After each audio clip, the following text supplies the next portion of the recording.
Cordial saludo, compañeros y cuerpo docente.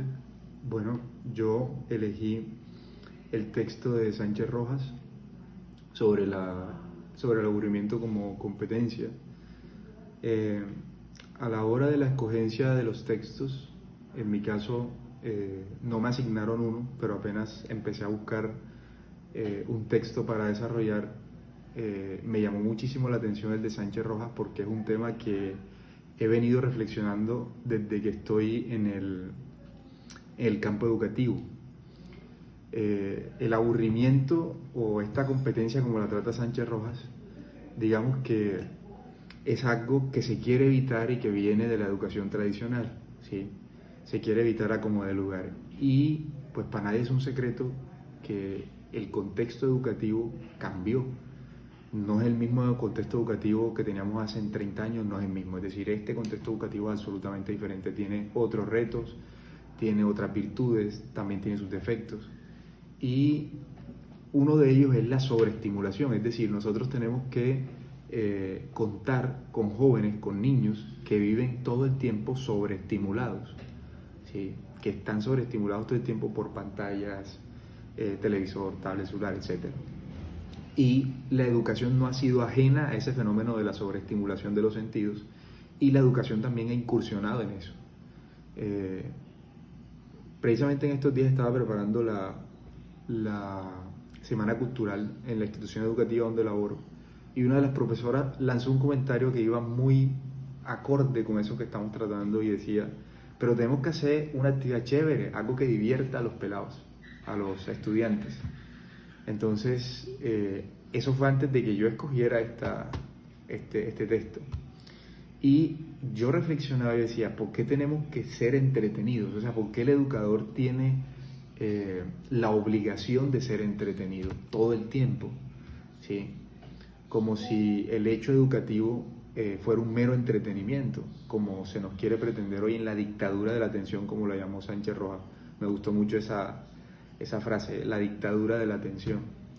Bueno, él hace una investigación cualitativa en la cual cita a varios autores, por ejemplo a Heidegger, ¿sí?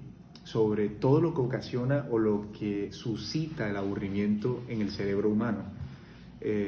La filosofía sabemos que viene de la admiración, de la capacidad de asombro, y esta viene de cierta manera del aburrimiento, ¿sí? Esta viene del aburrimiento. Esa capacidad de asombro de darnos cuenta de lo que ocurre a nuestro alrededor, que cuando el cerebro está sobreestimulado ignora su realidad, ¿sí? Por eso impide la reflexión y por tanto impide también la creatividad. Es decir, podemos estar educando niños que sí están muy entretenidos, aprenden divirtiéndose, pero no reflexionan, ¿sí? Y este proceso de no reflexión también impide un proceso también profundo de autoconciencia, ¿sí? Bien, Sánchez Rojas no solamente hace un proceso teórico, ¿no?, para sustentar su tesis del aburrimiento como competencia, también se basa en datos científicos. Y yo quise investigar otros datos científicos aparte de los que menciona el autor. Estuve viendo una investigación que hace el doctor Adam Alter, es un psicólogo norteamericano, y este señor habla de los efectos que tiene en el cerebro humano la sobreestimulación, de cómo la sobreestimulación causa un déficit en la atención, ¿sí? Es que, ejemplo, llegar a un aula, ¿sí?, a dictar una clase tradicional a niños que pasan 6 horas en un teléfono, ¿sí?, no es lo mismo que dictarle a niños que lo usan moderadamente, no es lo mismo.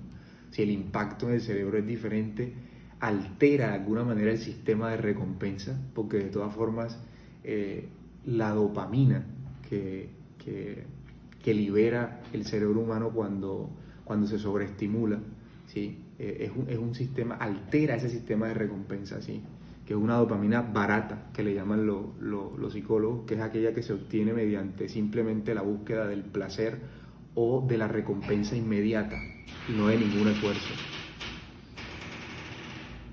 Al final, Sánchez Rojas concluye en que hay que buscar un balance, un equilibrio entre la estimulación y entre el aburrimiento. Y el aburrimiento, sí o no, hay que incluirlo en los currículos. No hay que evitarlo, está muy bien, no hay que evitarlo, pero hay que incluirlo y hay que buscar un equilibrio entre la estimulación y el aburrimiento. El aburrimiento que estimula la creatividad, estimula la reflexión y por lo tanto la autoconciencia y el sentido crítico, ¿sí? Y por un lado la estimulación que ayuda también al estudiante a salir, digámoslo, de esa monotonía y que hace que la experiencia del aprendizaje, la experiencia de la enseñanza sea un poco más amena. Gracias.